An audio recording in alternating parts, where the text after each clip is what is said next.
Well, we are continuing our Lenten series looking at the ways we are prone to wander away from God and the ways that Jesus points us back in the right direction. Last week, we heard how we are prone to fixate on what we think is normal and think that God can only be present in the normal ways. But Jesus showed us that God can be present, doing good things in the midst of any situation, even in the midst of undeserved suffering. This week we are following along with one of the most powerful, and dare I say it, one of the most confusing of Jesus' miracles. It's a bit of a long story, so stay with me. But the story, I believe, is very gripping. For a little context, this happens later in Jesus' ministry. Jesus already had a reputation as a teacher, as a miracle worker, and also as someone who bucked the normal conventions. His confrontations with the religious leaders actually led them to start plotting his death. Jesus was very close friends with a family that lived in Bethany. It was kind of like a suburb of Jerusalem. And the two sisters in this family were Mary and Martha. You might remember them from the Gospel of Luke. When Jesus visited their house, Martha, was really busy getting the food ready, making sure the house was all picked up. And Mary was sitting at Jesus' feet, listening to it. If you remember that story, this is the same Mary and Martha. Mary and Martha's brother was Lazarus. Now, when our text today starts off by saying a certain man was ill, Lazarus of Bethany, know that Lazarus was not just some random certain man. He was a dear friend of Jesus, and his sisters were dear friends of Jesus. So listen in this text for the emotional drama of Jesus interacting with this family who were his dear friends.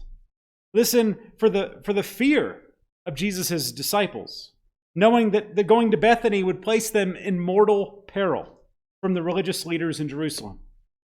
Listen for the drama within Jesus. Here he was, the Son of God, about to demonstrate his power, attempting to show people the very nature of God, and he was misunderstood, even by those closest to him. Listen to the drama dripping from this story, John chapter 11. Now a certain man was ill, Lazarus of Bethany, the village of Mary and her sister Martha. Mary was the one who anointed the Lord with perfume and wiped his feet with her hair. Her brother Lazarus was ill, so the sisters sent a message to Jesus, "Lord, he whom you love is ill." But when Jesus heard it, he said, "This illness does not lead to death. Rather, it is for God's glory, so that the Son of Man might be glorified through it." Accordingly, though Jesus loved Martha and her sister and Lazarus, after having heard that Lazarus was ill, he stayed 2 days longer in the place where he was. Then after he said to the disciples, "Let us go to Judea again." His disciples said to him, "Rabbi, the Jews were just now trying to stone you, and you're going to go there again?" Jesus answered, "Are not there 12 hours of daylight? Those who walk during the day do not stumble, because they see the light of this world. But those who walk at night stumble, because the light is not in them." After saying this, he told them, "Our friend Lazarus has fallen asleep, but I am going there to awaken him." The disciples said to him, "Lord, if he's fallen asleep, he'll be all right." Jesus, however, had been speaking about his death, but they thought he was referring merely to sleep. So then Jesus told them plainly, "Lazarus is dead. For your sake, I am glad that I was not there, so that you may believe. But let us go to him." Thomas, who was called the twin, said to his fellow disciples, "Let us also go, that we may die with him." When Jesus arrived, he found that Lazarus had already been in the tomb 4 days. Now, Bethany was near Jerusalem, some 2 miles away, and many of the Jews had come to Martha and Mary to console them about their brother. When Martha heard that Jesus was coming, she went and met him while Mary stayed at home. Martha said to Jesus, "Lord, if you had been here, my brother would not have died. But even now I know that God will give you whatever you ask of him." Jesus said to her, "Your brother will rise again." Martha said to him, "I know that he will rise again on the resurrection on the last day." Jesus said to her, "I am the resurrection and the life. Those who believe in me, even though they die, will live. and everyone who lives and believes in me will never die. Do you believe this?" She said to him, "Yes, Lord. I believe that you are the Messiah, the Son of God, the one coming into the world." When she had said this, she went back and called her sister Mary and told her privately, "The teacher is here and is calling for you." When she heard it, she got up quickly and went to him. Now Jesus had not yet come to the village, but was still at the place where Martha had met him.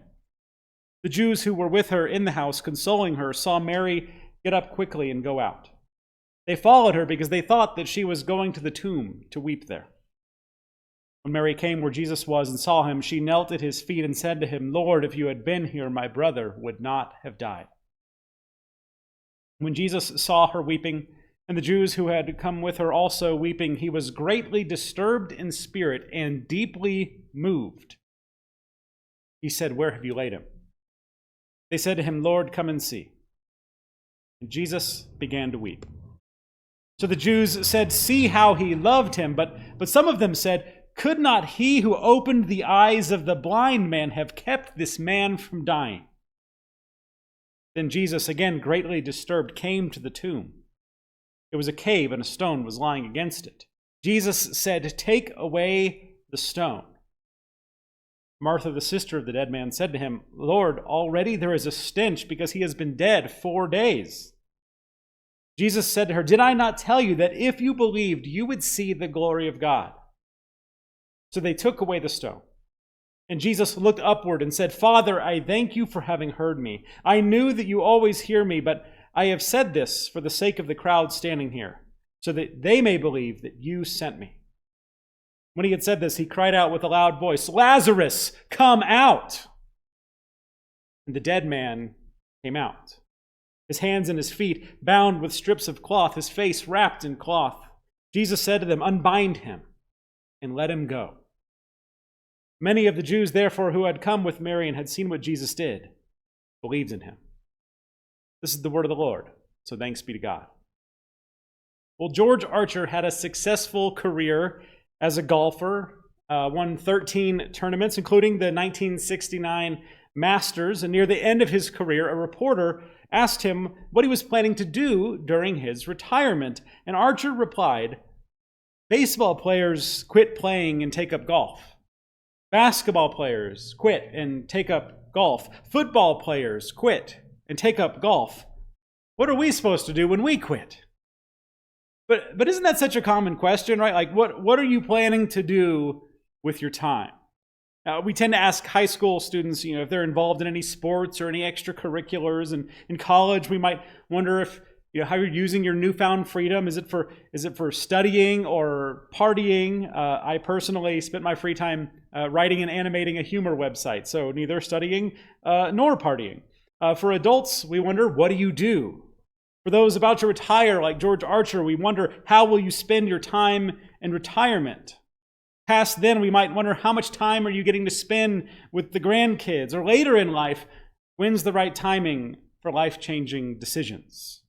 How do you spend your time? We care about that question quite a bit. It's a bit of a funny question right now, since most of us are completely out of our normal routines, but maybe this is also a good time to reflect on how you spend your time as well. I mean, it's hard for a fish to see the water it's swimming in. So what does it look like now that you're swimming in a different bowl? God cares about time as well. If you read the creation story, Genesis chapter 1 and chapter 2, there's a peculiar turning point after day 6. Each day of creation, God created something and called it good. After people were created on day 6, God said it was very good. And then on day 7, what happened? God rested, blessed the seventh day, and called it holy. In the creation story, there is not a holy place. There is a holy day. The days of activity were not holy. The day of rest was holy. Even in the story, when we finally get to a place, the Garden of Eden, its location is never specified exactly. But the seventh day, we know that the seventh day is holy. God cares about time. But we also see here from Jesus that Jesus cares about timing. I think this text troubles people when they see that Jesus waited around for 2 days while his friend was dying. Does that mean that Jesus dilly-dallies when we are sick or in trouble? Is Jesus a dilly-dallier? To use a technical theological term. Well, hold on to your seats. We're about to do some math together. Now, trust me, even if you're worn out from having to homeschool your kids right now, you can do this level of math. We can all do this. So track with me here. How many days does Jesus delay? Well, verse 6 says, after having heard that Lazarus was ill, he stayed 2 days longer in the place where he was. So Jesus delayed 2 days. Okay, we're still on one hand. We're good. And then Jesus arrived. At that time, how many days had Lazarus been dead? Well, verse 17 says, when Jesus arrived, he found that Lazarus had already been in the tomb 4 days. So Lazarus had been dead for 4 days. Again, we're still on small numbers here. I think you can do this. So if Jesus had left immediately, instead of waiting for 2 days, would he have arrived before Lazarus died?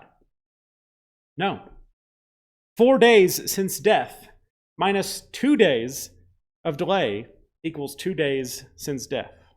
In fact, Jesus actually tells his disciples in verse 14, Jesus told them plainly, Lazarus is dead. Not Lazarus will die. Lazarus is dead right now. So by the time the messenger arrived, Lazarus was already dead. So Jesus delayed 2 days to change the timing of his arrival after Lazarus' death. Now, in the ancient world, they didn't have the same tools we have today to know whether someone is really dead. It's kind of like in The Princess Bride, if you've seen that movie, where they're debating between mostly dead and all dead. A Miracle Max says when someone is all dead, there's only one thing you can do. Turn them upside down, check their pockets for loose change. But mostly dead, there are some options. Someone might only be injured. They might only appear dead. But after 3 days, in the ancient world, they were believed to be all dead. Not even Miracle Max could help you then. So instead of arriving when it would have been rare but possible for someone to wake up, Jesus delayed 2 days and arrived when Lazarus was all dead. No doubts, no waking up, not mostly dead, all dead. That way there would be no other explanation for Lazarus' resurrection than the power of God. Jesus knew that timing matters. It's kind of like in stand-up comedy. My brother was a stand-up comic for a while, and sometimes the difference between a joke being hilarious and being totally awful is waiting a half a second more or a half a second less to deliver the punchline. Or for a simpler example, knock, knock. Who's there? Interrupting cow. Interrupting cow. Moo! If I had waited too long, it wouldn't have been an interrupting cow. Some of you are just now starting to get that. Timing matters. My fourth grade self would be very proud to know that I worked in a knock-knock joke in a sermon as an adult. So we see that God cares about time. Time is the only thing that is called holy in the creation story. And Jesus cares about timing. He knows it's not just about what he does or what he says. He knows when he does it matters as well. But it's fascinating to me in this text how many people were trying to change Jesus' timing. Apparently, they thought Jesus needed their input. The disciples at first were afraid. They were cautioning Jesus, don't go to Bethany. They were just trying to kill you. When Jesus finally got close to Bethany, Mary and Martha had very different ideas as well. Martha rushed out to meet Jesus before he arrived and told him, Lord, if you had been here, my brother would not have died. But even now I know that God will give you whatever you ask of him. She wished that Jesus had been faster, though she'd settle for now over never. She couldn't wait for him to arrive on his own timing. She rushed out to meet him on her own. Mary waited until she was summoned, but she too proclaimed, Lord, if you had been here, my brother would not have died. Hurry on up, Jesus. Have you ever wished that Jesus would hurry on up? Have you ever wished that Jesus would do something already? We are prone to want to speed up Jesus' timetable. But sometimes we're also prone to want to slow Jesus down. I mean, Martha did this twice in our text. She wanted Jesus to hurry up at first, but then she wants Jesus to slow down.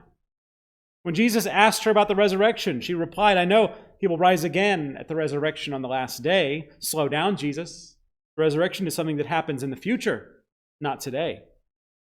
And then later, when Jesus said to roll the stone covering the tomb away, what does Martha remind him? Lord, already there's a stench. He's been dead 4 days. Slow down, Jesus. We don't want to make a scene here. Have you ever wished that Jesus would wait?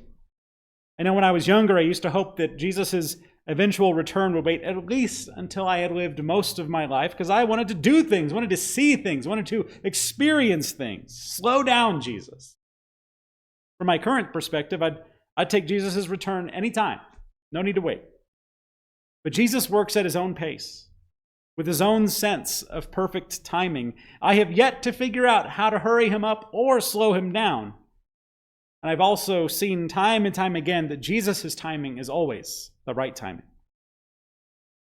Now, that doesn't mean it's easy to trust Jesus' timing. I mean, here we are a couple of weeks away from Easter. It's the biggest Sunday of the Christian year. That is the whole of the gospel wrapped up in one day, right? The cornerstone of our faith. And yet this year we're not going to be able to gather together in person. Jesus, why did you let the timing of this virus coincide with Easter? I don't know how this is all going to play out. But I believe we will look back on this Easter and we will hear the same thing that Jesus told Martha in our text today. Did I not tell you that if you believed, you would see the glory of God? I believe we will see the glory of God in this very different Lent, in this very different Palm Sunday, in this very different Easter. I believe we will see the glory of God.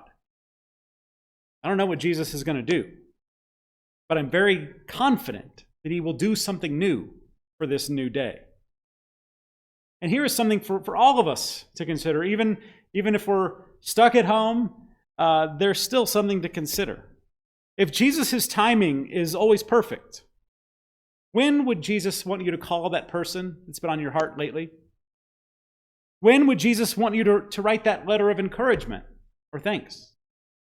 When would Jesus want you to do something special for someone in your life?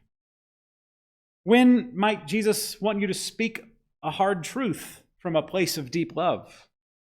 When would Jesus want you to start living the new life that he has called you to? Jesus might tell you today is the right time to do some of those things. Jesus might tell you to wait. But you won't know the right timing unless you ask and listen and follow faithfully wherever and whenever Jesus leads. Sisters and brothers, God cares about time. Time can be holy.